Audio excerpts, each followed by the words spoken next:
Okay, think about this. You've got maybe a super agile tech startup, right? Moving fast. Then maybe a huge, established global company.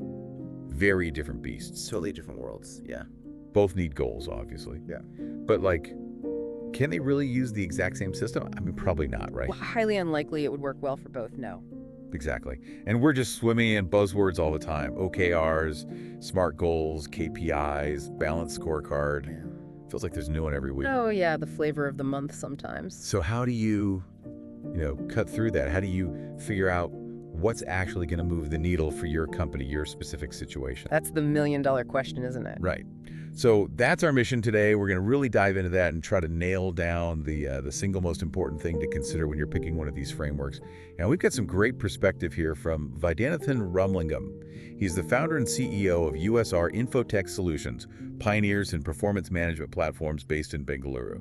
Yeah, and based on that perspective, what's really interesting is that the absolute crucial factor, it's not about grabbing the shiniest new object, you know? Uh-huh. Not the latest trend. No, not at all. It genuinely boils down to organizational fit. That's the core idea. Organizational fit. Okay. Yeah. It's not about just adopting a buzzword because everyone else is. It's choosing something that really clicks with your workforce maturity, your company culture, how you actually operate day to day. And when you find that fit, that alignment, that's when performance management stops being a chore and actually starts delivering real results.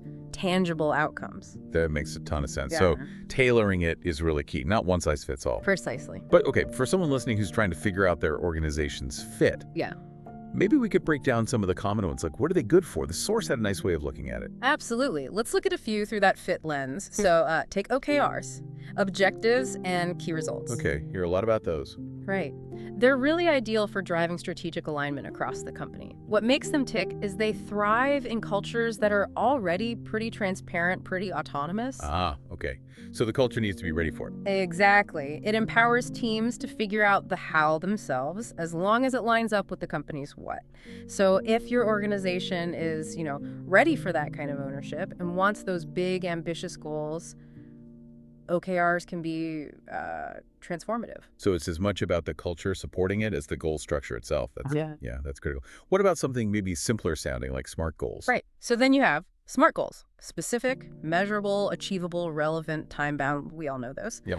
Now, they're versatile, sure, but they really shine for individual learning and development. They help people focus on personal growth, clear targets. So they fit well when you want individual accountability, skill building, maybe in a slightly more structured setup. More individual focus then. Generally, yeah. Then, for tracking across the whole company, the balanced scorecard offers that holistic view. More than just the money, right? Exactly. It looks beyond financials to customers, internal processes, learning, and growth, the whole picture. So it's often a better fit for more mature organizations that need that comprehensive long-term strategic view, where you need multiple perspectives. Okay, so balanced scorecard sounds maybe more for the established players, needing that 360 view, not necessarily the startup just getting off the ground. That's a good way to put it, yeah. And finally, just plain old KPIs, key performance indicators. Can't forget those. Nope. Still excellent for straightforward operational dashboards, quick pulse checks on specific metrics, great when you just need clear, measurable targets for specific teams or functions. Their strength is, simplicity, directness, a natural fit for tracking things without needing complex strategic layers. Okay, wow. So different tools for different jobs, essentially. That's the heart of it. So wrapping this up, the big takeaway from our deep dive today seems really clear. Effective goal setting. It's not about chasing buzzwords. Definitely not. It's fundamentally about finding the right fit for your specific, unique organization. Thinking about its culture, how mature the workforce is, how things actually get done. Right. And that brings up a question for you listening. Knowing this now, what parts of your company's culture or maybe its operational dynamics